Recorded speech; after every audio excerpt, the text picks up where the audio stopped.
mempengaruhi dari sisi tegangan yang diterima sih. Juga ada kapasitas penggunaan alat listrik yang tidak sesuai standar atau tidak SNI atau yang palsu ya. Harus tahu dulu nih kualitas dari materialnya. Yang kedua, jangan sekali-sekali ngutak-atik alat ukur meteran PLN. Ini kita himbau. Kenapa? Kalau alat ukurnya sudah diutak-atik, itu juga akan menyebabkan potensi kebakaran. Misalnya dayanya diperbesar, tapi tidak izin PLN misalnya. Kan tidak tahu nih sisi dalamnya seperti apa. Nah itu harus dicek juga. Kemudian pengecekan secara berkala instalasi bangunan. Usia di atas 15 tahun, kabel itu sudah mengalami masa penuaan. Iya, aus, getas. Nah, takutnya juga di atas plafon sudah digigit tikus atau udah koyak, udah goyang, sudah longgar. Nah itu disarankan untuk diganti di atas 15 tahun. Di sisi pelanggan ya. Dan di PLN juga ada namanya instalatir. Bisa menghubungi instalatir terdaftar yang terpercaya. Jangan orang ngaku-ngaku instalatir ternyata nggak instalatir. Kadang orang tahu pakai bawa tespen, bawa obeng, maunya bukan, dia hanya calo. Hindari. Cari instalatir yang benar-benar instalatir. Yang kedua, PLN juga menyediakan di PLN Mobile itu menu namanya ini bisa kita tunjukkan. Nah, menu namanya listrikku. Instalasi bangunan. Di sini yang ditunjuk kita adalah anak perusahaan PLN untuk ngecek instalasi bangunannya, baik atau tidak, layak atau tidak. Itu bisa melalui layanan listrikku di PLN Mobile. Dari arus pendek ya? Ya. Nah, kita ada nggak sih kerjasama terhadap damkar atau dinas-dinas terkait? Jadi PLN sendiri ini udah bekerja sama dengan damkar atau BPBD ya, masalah. Jadi penanganan kantor ini juga kita udah kerja sama, ada hidran, APAR. Jadi PLN juga sebenarnya udah mengantisipasi bahaya kebakaran. Kita sudah memitigasi namanya bahaya-bahaya kebakaran ya. Terutama akibat listrik.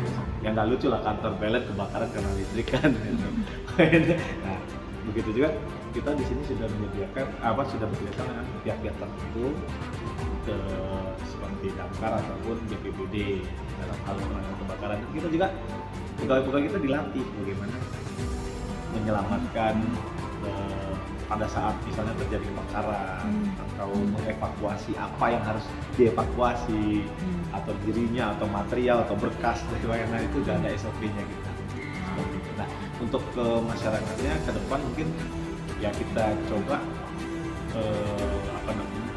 menggandeng lagi dengan pihak-pihak terkait sosialisasi. Di sini bukan hanya peran serta dari damkar ataupun PLN saja, media juga harus turut serta memberikan sosialisasi ke masyarakat karena ini bahaya sosial gitu.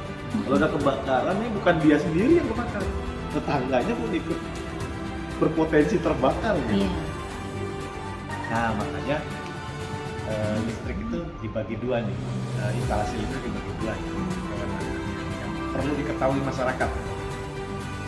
Dari tiang listrik, dari jaringan listrik yang di jalan sampai ke meteran itu kewenangan PLN. Nah itu sisi PLN, batas kewenangan.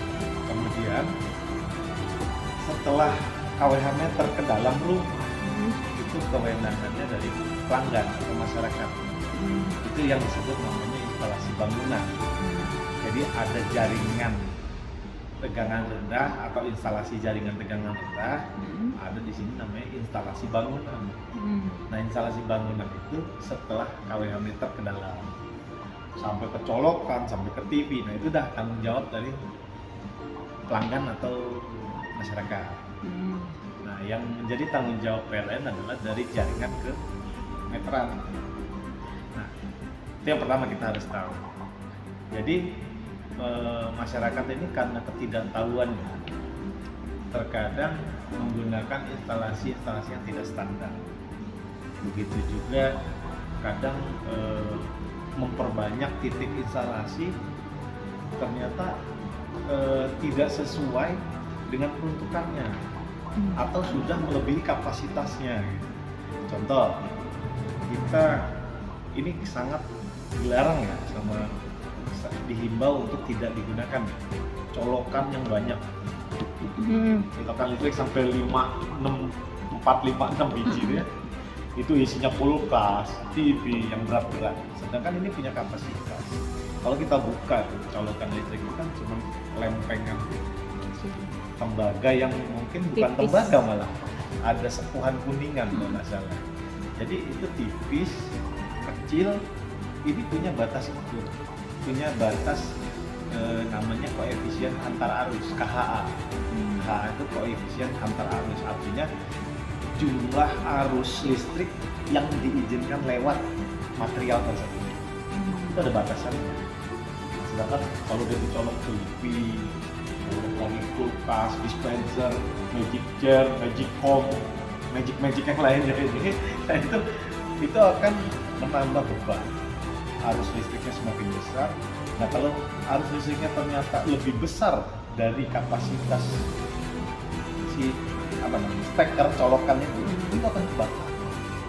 Apalagi materialnya pakai material plastik yang mudah terbakar. Nah, belum lagi kita lari lagi ke kabelnya. Kabelnya kadang pakai kabel yang bening itu, yang itu sangat tidak dianjurkan. Kabel bening itu untuk speaker, untuk sound system. Akhirnya timbul masalah. Nah, itu pun sudah kita berikan sosialisasi terkait itu pun masih sering dilakukan. Tapi ya PLN tidak, intinya kita selalu ingatkan. Kadang kita juga punya grup-grup komunikasi seperti grup-grup yang ada di unit itu bersama lurah, bersama camat, jadi stakeholder lainnya, sehingga untuk meneruskan informasi yang sangat berpotensi kerawanan sosial seperti kebakaran.